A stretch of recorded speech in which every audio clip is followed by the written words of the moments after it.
got handouts. Anybody watching at home, I have handouts available in the fitness center. So I'm Meg Miller and I am here to present on back pain today. Should be a real popular topic. Unfortunately, I wish it wasn't, right? But it can be a tricky thing to work on. So we're going to talk about some strategies here today. So first we're going to talk about the anatomy of the back just really briefly, okay? The back is made up of strong bones, flexible ligaments and tendons, and large muscles and highly sensitive nerves. This all kind of creates a perfect storm, right? We've got a lot of really good, helpful components, but when something goes wrong, it can have a lot of impact. It is designed to be incredibly strong, protecting the highly sensitive nerve roots, yet highly flexible, providing for mobility on many different planes. Most of us take this strength, structure, flexibility for granted in our everyday lives until something goes wrong. Once we have back pain, we're driven to know what's wrong and what it will take to relieve the pain and prevent a reoccurrence. Unfortunately, a lot of people will still say, and unfortunately also it holds true for many people, that once you have back pain, you kind of don't get rid of it. But we're going to talk about some strategies for helping to at least manage it, and in some cases, we can get rid of it. So how the spine may produce back pain. There are many different structures, like we just talked about, in the spine that can cause back pain, such as the large nerve roots that go to the legs and arms can get irritated. So those nerve roots are coming off of the spinal cord, and they're nerve roots at the level of coming off of the spinal cord, and then as they go further down the arms and down the legs, they come together to form larger nerves, like the sciatic nerve. That's a popular one, right? That comes from the nerve roots of L4, L5, S1, are the major players in that guy. So there's also smaller nerves that innervate the spine. They can become irritated as well. Also, if we're talking about arms and legs, then the trunk, there's smaller nerves that innervate the areas all around our trunk, and they can get irritated as well. There's large paired back muscles called the erector spinae, which can be strained. And then the bones, ligaments, or joints themselves can be injured. And then the disc space itself can be a source of pain, and as we know, that disc space does narrow as we get older, and that can contribute to that loss of height that we sometimes see with aging. Therefore, a review of spinal anatomy is important to understand the causes of back pain and evaluate treatment options, so bear with me. There are 4 major regions of the spine: the cervical spine, the thoracic spine, the lumbar spine, and then the sacrum, which is connected to the pelvis in the back. So the cervical spine, the neck supports the weight of the head and protects the nerves that come from the brain to the rest of the body. Most of the rotation comes from the top 2 segments, whereas most of the flexion and extension, which is coming down and back up, most of that movement comes from C5, 6, and C6, 7. There are 7 cervical vertebrae. Then if we look at the thoracic vertebrae, the thoracic spine is made up of 12 vertebral bodies in the upper back. The firm attachment of the rib cage at each level of the thoracic spine provides stability and structural support to the upper back and allows very little motion. The thoracic spine is basically a strong cage, and it is designed to protect the vital organs of the heart and the lungs. That gives us that upright stability. Like it says, protecting those vital organs is the main function of the thoracic spine. Then we look at the lumbar spine, and this is where all of that load is carried, which is why that's a place where we particularly see a lot of injury. The lower back has a lot more motion than the thoracic spine and also carries all of the weight of the torso, making it the most frequently injured area of the spine. There are 5 lumbar vertebrae. Then the sacrum, the lowest portion besides the coccyx, which we're not even going to really talk too much about the coccyx because that's just the very, very base of the spine. But the sacrum, below the lumbar spine is a bone called the sacrum, which makes up the back part of the pelvis. This bone is shaped like a triangle that fits between the two halves of the pelvis, connecting the spine to the lower half of the body. So what's interesting about the sacrum, like it says, is it's an interconnected body, and so we do kind of talk about those nerve roots that come off there as separate entities, but the sacrum itself, even though we kind of say S1, S2 because of the nerve roots, it's a fixed structure, and it makes up the back of the pelvis so that the two sides of the pelvis articulate like this, and then the sacrum goes right here. All connected. There's always some debate as to whether that's a very fixed connection, and it certainly is as we age. When we're younger, it's less of a fixed connection because there's more movement there, because all of our tissues are a little bit more flexible and spongy when we're younger. Okay, so some specific risk factors for back pain. Number one is aging. We can't really do too much about that, but it's important to note that it is a factor, and we'll talk about that a bit. So, over time, wear and tear on the spine that may result in conditions like disc degeneration, spinal stenosis, they can produce neck and back pain. This means that people over the age of 30 or 40 are more at risk for back pain than younger individuals. People aged 30 to 60 are more likely to have disc-related disorders. And again, we talked about those discs become a little less flexible, a little less viscous as time goes on, and they become hardened. People over the age of 60 are more likely to have pain related to osteoarthritis, right? Osteoarthritis that attacks all areas of the body. The spine is our particular favorite for our friend, or not so much of a friend, arthritis.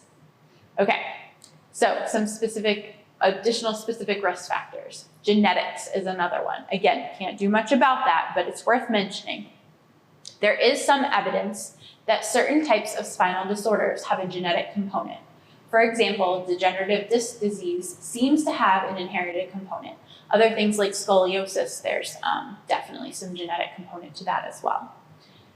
Risk factor number 3. Okay, finally one we can do something about: a sedentary lifestyle. Some of us have probably heard it said, I know I've said it before, there's a doctor out there that says that sitting is the new smoking. Sitting is as bad for your body. Just being sedentary and not moving enough is as bad for your body as putting toxins in it. That's crazy. That's crazy to think about, okay? So when we're talking about a sedentary lifestyle, we're specifically saying that lack of regular exercise increases our risk for occurrence of lower back pain and increases the likely severity of that pain. So people who are not as active typically have more severe pain and are more likely to have pain in their back. Okay, another modifiable one, though admittedly difficult, would be number 4, excess weight. Being overweight does increase stress on the body as well as other joints like the knees. And it is a risk factor for certain types of back pain. Another one, this one I can really help you with, poor posture. Any type of prolonged poor posture will over time substantially increase the risk of developing back pain. A lot of you know that I'm doing a posture approach right now that has been really helpful in relieving pain, but also improving posture and allowing people to be more mobile. We're kind of set up for failure in this posture thing, right? Our eyes are on the front of our head. Everything we do is in front of us. So we all tend to round forward a little bit over time. It's a natural process, but if we're not doing something to work against that, it's going to give us problems. And often that can show up as back pain at some level of the spine. Okay. And then smoking. Hopefully we don't have to talk too much about this. People who smoke are more likely to develop back pain than those who don't smoke. It's due to a lot of factors. One of the bigger ones being blood flow. Okay. Disc degeneration. All right, so we hear that a lot, right? So what does that actually mean? So we're going to talk a little bit about the discs, what they do, and then what happens when there's a problem. So you can see from that picture there, the very top segment in between those top two vertebrae, the first that you can't quite see and the second that you see a full vertebrae there. That top disc is a normal disc. The next one is a degenerated disc. The third one is a bulging disc. The fourth one is a herniated disc. You can see that little blue nub there back by the posterior aspect of the vertebrae. And then below that is a thinning disc. Below that is a disc with degeneration with osteophyte formation. So osteophytes are often called bone spurs as well, okay? So we're gonna talk a little bit about each of those. I'll go through the basics of discs first, and then we'll touch on those. Okay, discs are actually composed of two parts, a tough outer portion and a soft inner core. That soft inner core is the nucleus pulposus. And the configuration has been likened to that of a jelly donut. So over time, those spinal discs start to dehydrate and they become stiffer, causing the discs to become less able to adjust to compression. So if we think about that jelly donut analogy, that's going to be helpful as we talk about things moving forward a little bit. The spinal disc itself has very few nerve endings and no blood supply. Without a blood supply, the disc does not have a way to repair itself, and pain created by the degenerated or by the damaged disc can last for years. The good news about that degenerative process is that because those discs begin to desiccate and dry out, when you have a bulging disc or a herniated disc, over time, that place where it was bulging does dry out some too and become less inflamed and less pressure on the structures back there, like the nerves, where it usually causes problems. So that's a positive, but we just talked about the biggest negative, which is that they are avascular. There's not blood flow to these structures, so they cannot repair themselves. Once there is damage, it's done and it's there. Some of those changes with aging make it possibly a little better on the symptoms, but a lot of them make it worse, unfortunately. Because once we have things like at that bottom there, that osteophyte formation, there's also no way for us to get rid of those bone spurs unless we do surgery. And there are multiple types of surgery that are available for diseases of the spine, but none of them are particularly enjoyable or recommended unless you are really, really struggling and need to find some relief or some additional stability that can be provided by one of those measures. Okay, so that normal disc has some nice disc height there. That degenerated disc, number 2, we can see it's starting to lose some of its height. You can see there's a little bit of tearing in that joint, in that disc there, so the joint space is less. Then we've got that bulging disc. You can see just a little protrusion. It might be hard to see. A little protrusion out toward the posterior aspect of that vertebral body and then out towards those spinous processes on the back there. That is the back part of your back where you have, if you have somebody that's very thin, you can kind of run your finger down their spine and you get those little nubs. Those are those spinous processes on the back of those vertebrae there, okay? Then if we look at a herniated disc, we see that there's that blue nub there, okay? So there's more disc material that has migrated outside of its space where it's supposed to be confined. So that jelly donut, some of that jelly squished out the backside, and the problem with that is out the backside where it's squished is where the nerve has to live. And when the nerve gets pressure on it, that's when we get pain. Okay. Then if we look at a thinning disc, again, similar to that degenerated disc, we're losing that height in that joint space. And then the disc degeneration with osteophytes, we talked about bone spurs being in there, causing some issues. And that can be painful at the side of the bone spurs, but then also those bone spurs can extend back to where those nerves are as well. Okay, we're going to talk a little bit about the neck. Acute neck pain is most often caused by a muscle, ligament, or tendon strain, such as from a sudden force of straining the neck, thinking of like whiplash or moving your neck really quickly and something pulls, something has tension, and then it doesn't quite go back to normal right away, right? There's been a bit of an injury to that area. That is the most common cause of neck pain. It will usually heal with time because those are vascular structures. They have blood flow, they're able to heal. And usually does not require surgical treatment to alleviate the pain. Sometimes things like ice or heat or different modalities like that, manipulation, physical therapy, can help to reduce those symptoms, and then eventually they go away. For individuals with neck pain that lasts longer than 2 weeks, with arm pain, numbness, or tingling, there's often a specific anatomic problem. For example, pain that radiates down the arm and possibly into the hands and fingers is usually caused by a cervical herniated disc or foraminal stenosis pinching a nerve in the neck. So something is taking up that space where the nerve lives, and the nerve is getting pinched and irritated and letting us know about it. Then again, if we look at the lower back, the vast majority of episodes of lower back pain are caused by muscle strain. Even though a muscle strain doesn't sound like a serious injury, it can feel like one. Trauma to the muscles and other soft tissues, such as ligaments and tendons in the lower back, can cause severe back pain. Those are vascular structures, and they're innervated, so they have nerves that go to them, so they're going to feel painful if they have an injury, and then they're vascular, so they will heal over time because they do have blood flow.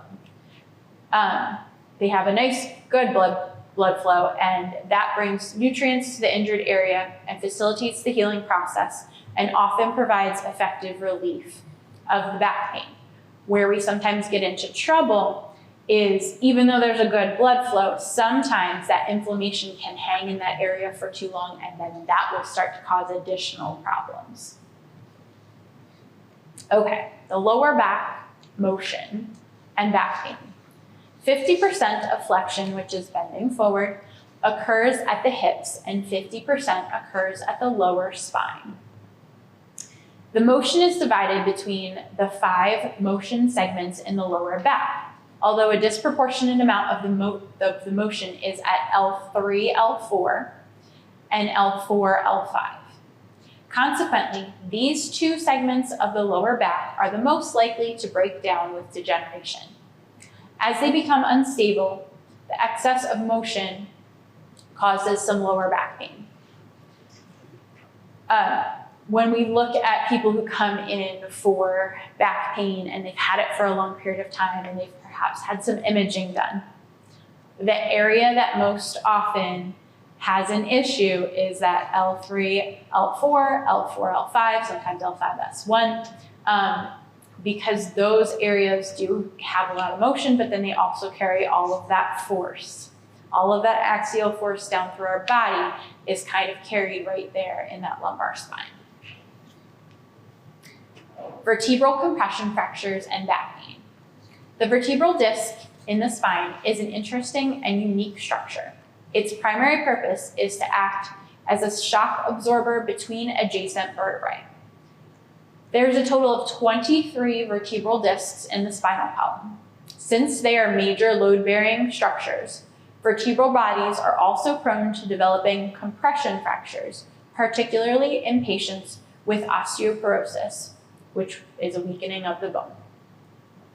So this diagram here is showing you some different motions. So we've got flexion bending forward. That's a little bit of hyperextension coming back, lateral flexion to the right, and then that last one is rotation to the right. Okay, now we're going to talk again about those compression fractures. This is a nice little picture of a compression fracture. You can see how all of the rest of the vertebral bodies have some nice height to them, and the discs have some nice height too. This is probably a younger spine. But that one that has the red there, you can see how it's kind of collapsed in on itself a little bit. That is a compression fracture. These fractures can lead to chronic back pain and progressive misalignment or deformity of the spine, right? If something's collapsing forward, that's going to affect the positioning of everything else around it. And you're going to have to kind of move yourself in a different position to get some relief of that pain, which again is going to cause postural changes. Over time, a misalignment or deformity in the spine places stress on muscles, tendons, ligaments, and bones throughout the back and can result in impaired balance or walking ability. Posture significantly affects balance, which significantly affects our ability to stay upright while we walk. Acute back pain comes on suddenly and usually lasts from a few days to a few weeks, whereas chronic back pain is typically described as lasting for more than 3 months. Back pain can take on a wide variety of characteristics.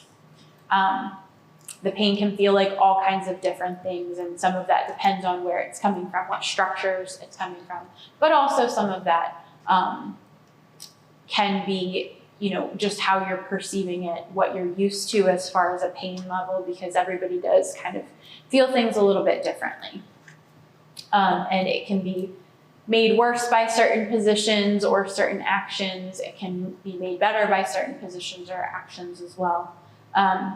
One of the hardest things people sometimes find is to be able to describe what their pain feels like, right? But that's the one thing that in therapy, I can't do that for you. I can't feel your pain for you. So it's very helpful if you're as descriptive as possible to tell me what it feels like.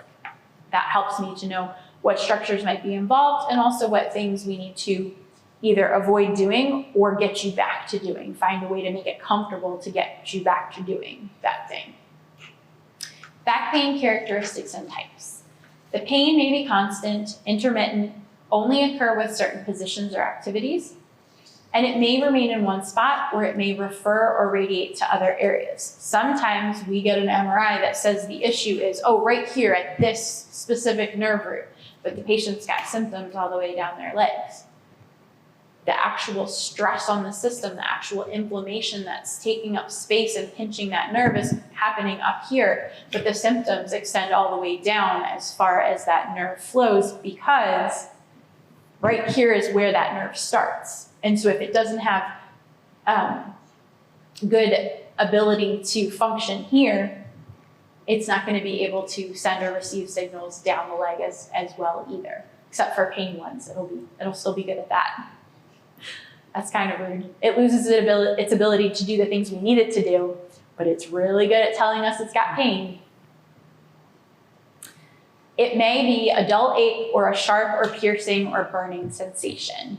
And again, that's going to help us to know possibly what structures might be involved, because if you have a burning sensation, that's more likely a nerve.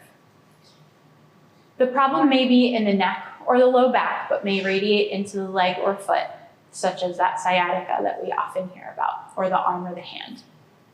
That sciatic nerve has several kind of pinch points that it goes through as it goes down your leg, and so we often see some of that be involved when that pain goes all the way down the leg. Other than pain, back pain symptoms may include weakness, numbness, or tingling. Because again, if those muscles down there, because of that pinch here in the back at that nerve root, well, that nerve innervates a couple of those muscles down the leg. That muscle is not going to be as strong if it does not have the innervation that it needs from that nerve. Okay. Pain with certain movements and positions, such as bending forward or running, walking quickly, the pain tends to fluctuate with low level or no pain at times, and then flares up at other times. This chronic back pain can be caused by degenerative disc disease. That's just one example. Lower back pain often accompanied by leg pain, which worsens when standing or walking for long periods, causing you to have to feel like you have to sit down before you want to. You gotta take breaks when you go somewhere, and it's not because you're huffing and puffing, it's because something's telling you, you've gotta get off your feet. This pain may be caused by a small stress fracture in the back of the spine called isthmic spondylolisthesis. Say that 3 times fast. My tongue is tied just once. Okay. Lower back pain that is worse in the morning and in the evening and is accompanied by stiffness, usually in older adults, This back pain may be caused by degenerative arthritis. Then we've got pain that is felt down the legs when walking and standing upright, and that feels worse with more walking, but usually gets better after sitting down. Again, this is usually with older adults. This pain may be caused by lumbar spinal stenosis and or degenerative spondylolisthesis. Okay, so how do we know when to see a doctor for our back pain? In general, if the pain has any of the following characteristics, it's a good idea to see a physician for an evaluation. Back pain that follows an accident or after a fall. Okay, we had a specific, potential for injury, and then we had an onset of back pain. That's a reason to go get checked out by a professional. The back pain is ongoing and is getting worse. Anytime pain is getting worse, it is worth going to the physician. The pain continues for more than 4 to 6 weeks. Same thing, even if it's just a dull pain, but it's continuing to bother you and it's been 4 to 6 weeks, that means whatever's going on wasn't able to heal on its own.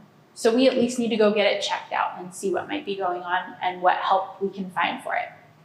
The pain is severe and does not improve after a few days of typical remedies, such as rest, ice, and common pain relievers, such as ibuprofen or Tylenol. Severe pain at night that wakes you up even from a deep sleep. That is a reason to go to your doctor. Call them, maybe not in the middle of the night when you wake up, but in the next morning, call and get an appointment because pain should not be waking you up at night. It's a reason to go see a physician. Numbness or altered feelings in the upper inner thigh, groin area, buttock, or genital area. Again, that's related to some of those nerves that are in that area. But then also, especially with that groin, that is potentially indicative of something with the hip. Neurological symptoms such as weakness, numbness, or tingling in the extremities, the leg, foot, arm, or hand. Unexplained fever with increasing back pain. Again, we're thinking possibly infection. Anytime there's a fever and you don't have a direct reason why you might have one, you don't have other cold symptoms or anything like that, that's a reason to immediately call your doctor. Sudden upper back pain, especially if you are at risk for osteoporosis. So, how can I help? Some therapy interventions. There are a wide variety of therapeutic options for back pain treatment. The most common treatment approaches can include modalities such as heat or ice application, ultrasound, electrical stimulation, iontophoresis, manual manipulation. It can help to relieve lower back pain by reducing pressure on sensitive structures, increasing flexibility, improving blood flow, and reducing muscle tension. Therapeutic massage. Now, those of you who've seen me before, you know you're not coming in and sitting on my table and just getting a massage. However, it may be part of your treatment plan, okay? Massage therapy is thought to improve blood flow, reducing muscle stiffness, and decreasing overall stiffness. Therapeutic exercises. Back exercises will usually include a combination of strengthening, stretching, and low-impact aerobic exercise. I'll add to that, we're gonna have a focus on posture if you come to see me for your back. Aquatics. For people with a great deal of pain, water therapy provides a gentle form of conditioning as the water counteracts gravity, making many stretching movements easier and provides buoyancy as well as mild resistance. You will feel less pressure through your back if you're deep enough in the water. If you have that part of your body submerged, there is less weight bearing through it while you're in the water. That is a huge benefit of aquatic therapy. So that is something we do provide here as well. Adaptive equipment. Not only can we recommend what adaptive equipment might be helpful, we can teach you how to use it, find out where to get it for you. Some things we can either have here, or we can order, or we can tell you exactly where to get it. So some examples: raised toilet seats, reachers, shower benches. Equipment like this can be used to lessen the need to bend or flex forward or stand for prolonged periods of time, like the shower bench. Some other adaptive equipment like a long-handled sponge, a sock aid to help you get your socks on, a long-handled shoe horn. Those are helpful even for people who don't have issues. They're just helpful little devices. Somebody was thinking when they made those, right?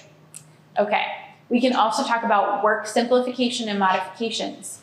An occupational therapist can explore your present body mechanics and daily task routine and help to identify alternative ways to perform the task or help identify ways to compensate, so you do not need to place as much stress on your back. All right. In conclusion, back pain can greatly impact the quality of an individual's life. Both acute and chronic back pain can be addressed. Rehab services can help to identify the causes of back pain and develop a comprehensive program to best manage the pain. Please contact me if you feel you could benefit from our services. I can help you coordinate with your doctor, tell you the things that they need to hear in order for you to get a script for therapy and help get you scheduled. Anybody have any questions? Yeah, that one therapy, a few slides back, Iontophoresis. yeah, what's that? Yes, so that is direct delivery of an anti-inflammatory medication right to that area where you need it, right? We take an NSAID and we go, oh, okay, well, it just went to my whole body.